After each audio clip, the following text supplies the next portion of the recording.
समुद्र का सबसे खौफनाक हादसा जिसे आज भी दुनिया भूल नहीं पाई। कभी ना डूबने वाला जहाज अपनी पहली ही यात्रा में डूब गया।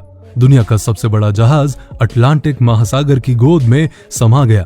आखिर पता चल ही गया टाइटैनिक के डूबने का रहस्य। टाइटैनिक एक ऐसा जहाज था जिसकी कहानी आज भी पूरी दुनिया में सुनाई जाती है। किताबों के द्वारा, कहानियों के द्वारा लोगों को बताई जाती है कि किस तरह एक शक्तिशाली जहाज पानी में डूब जाता है। इस कहानी को टाइटैनिक नाम की फिल्म के द्वारा लोगों के सामने रखा गया, जिसे देखकर लोग आज भी भावुक उठते हैं। ऐसी दुखद घटना को लोग आज भी याद करते हैं तो रो पड़ते हैं।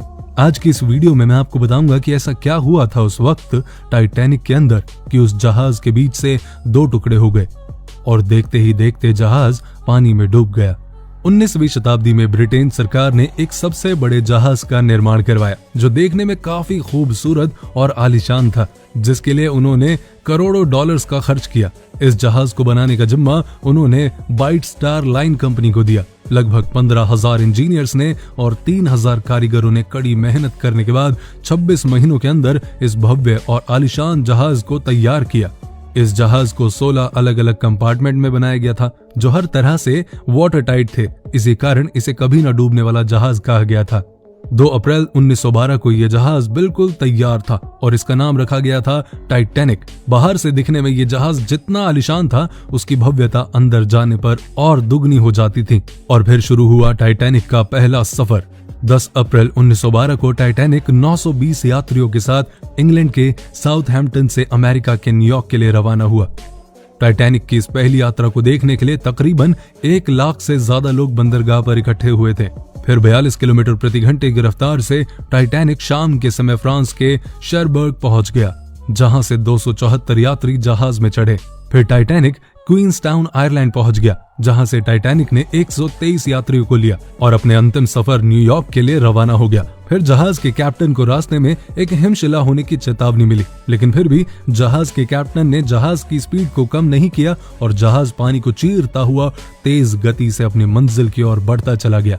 रात होने तक जहाज के कैप्टन को अन्य 6 जहाजों के द्वारा चेतावनी भी दी गई, लेकिन कैप्टन उस जहाज को न केवल सबसे बड़ा बल्कि सबसे तेज गति वाला जहाज होने का रिकॉर्ड दिलवाना चाहते थे।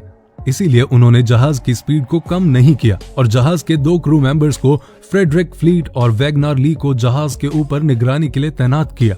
तब अंधेरी रात में केवल तारों की रोशनी में ही इन दोनों को खतरे का अंदाजा लगाना था, क्योंकि उस रात आसमान में चांद नहीं निकला था।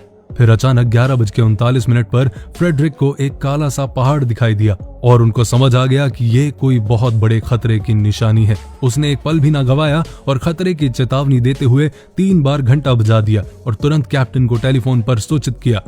उसने कहा कि बर्फ की चट्टान बिल्कुल सामने है, जिसे सुनकर सब घबरा गए और जल्दबाजी में जहाज को मोड़ने की कोशिश करने लगे। कैप्टन ने जहाज को उस हिमशिला से दूर ले जाने की बहुत कोशिश की, लेकिन दुर्भाग्यवश 11:40 पर जहाज के दाएं तरफ का निचला हिस्सा उस हिमशिला से बहुत जोर से टकरा गया, जिससे 3rd क्लास में सफर करने वाले यात्रियों को एक जोरदार झटके का एहसास हुआ। जहाज को अचानक से रोक दिया गया और ये खबर सब यात्रियों में फैल गई, जिससे पूरे जहाज में खौफ का माहौल बन गया। हिमशिला से टकराने के कारण जहाज के निचले भाग में लगी प्लेट्स टूट गई थीं। जहाज के बाहरी हिस्से में लगभग 300 फीट तक कीलें निकलकर पानी में गिरने लगीं, जिसके कारण 3rd क्लास में पानी भर गया और उसके यात्री ऊपर की ओर भागने लगे। जिसके बाद थॉमस एंड्रयूज, जिन्होंने टाइटैनिक को डिजाइन किया था, उन्होंने बताया कि इस वक्त जहाज के 5 कंपार्टमेंट पानी में भर चुके हैं और जल्दी ही ये पानी डेक के ऊपर से एक एक करके सभी कंपार्टमेंट में भर जाएगा। फिर तुरंत लाइफ बोट्स को निकाला जाने लगा, लेकिन दुख की बात तो ये थी कि उस समय जहाज में केवल 20 लाइफ बोट्स ही बची थी, जिसमें 65 यात्री जा सकते थे। लेकिन घबराहट और हड़बड़ी के कारण एक लाइफ बोट में केवल 28 से 30 लोगों को ही बिठाया गया। उस रात जहाज में अफरा तफरी और खौफ का माहौल था, लेकिन इस बीच जहाज पर मौजूद म्यूजिशियन का एक ग्रुप बिना अपनी जान की परवाह किए, मौत से बिना डरे अपनी आखिरी सांस तक संगीत की धुन बजाता रहा, ताकि मरने वालों को थोड़ा हौसला मिल सके और मरने से पहले उन्हें खुशी के पल मिल सके। अब जहाज के 5 से ज्यादा कंपार्टमेंट में पानी भरने के कारण जहाज का अगला हिस्सा पानी में डूब गया और पिछला हिस्सा ऊपर की ओर उठने लगा। जहाज पर इतना ज्यादा दबाव बन गया कि 2:20 पर जहाज बीच में से टूट गया और 2 हिस्सों में बट गया। और फिर केवल 2 घंटे 40 मिनट में कभी ना डूबने वाला आलीशान जहाज अपनी पहली यात्रा में अटलांटिक सागर में डूब गया। खौफ की इस दुखद घटना में 1517 लोगों की जान चली गई, जिसका कारण उनका पानी में डूबना नहीं बल्कि सागर का पानी 2 डिग्री सेल्सियस ठंडा होने के कारण ठंड से जमकर मर गए थे लोग। इस हादसे में केवल 710 लोग ही बच पाए थे, जिन्हें टाइटैनिक के डूबने के 2 घंटे के बाद बचा लिया गया था। टाइटैनिक के डूबने के कारण को लेकर अलग अलग बातें कही गई हैं। कुछ ने कहा कि टाइटैनिक के डूबने का सबसे बड़ा कारण जहाज के कैप्टन की लापरवाही है, तो कुछ ने कहा कि जहाज के बॉयलर रूम के कोयले में लगी आग के कारण ऐसा हुआ। वहीं कुछ ने इसका कारण जहाज को बनाने के लिए इस्तेमाल हुए मटेरियल को जिम्मेदार ठहराया है। 30 साल के अध्ययन करने के बाद आयरिश पत्रकार और राइटर सेनन मोलोनी ने अपनी एक documentary film Titanic the new evidence में भी इसका कारण हिमशिखा से टकराना और जहाज के बॉयलर रूम में आग लगने का कारण बताया था। उन्होंने बताया कि कोयला बंकर में काफी देर तक आग लगने के कारण जहाज की निचली सतह काफी कमजोर हो गई थी और इस बात की जानकारी कंपनी को पहले से ही थी। मोलोनी के अनुसार जहाज को पानी में उतारा ही नहीं जाना चाहिए था।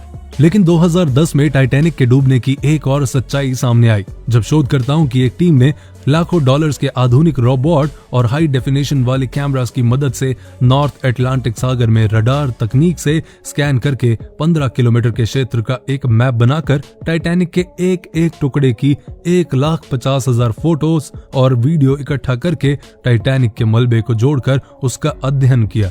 लगभग 2 साल की कड़ी मेहनत के बाद साल 2012 में इस टीम ने बताया कि टाइटैनिक को बनाने के लिए इस्तेमाल होने वाला सामान बढ़िया क्वालिटी का था, इसमें कोई कमी नहीं थी। वास्तव में टाइटैनिक के डूबने का वास्तविक कारण जहाज की तेज रफ्तार था।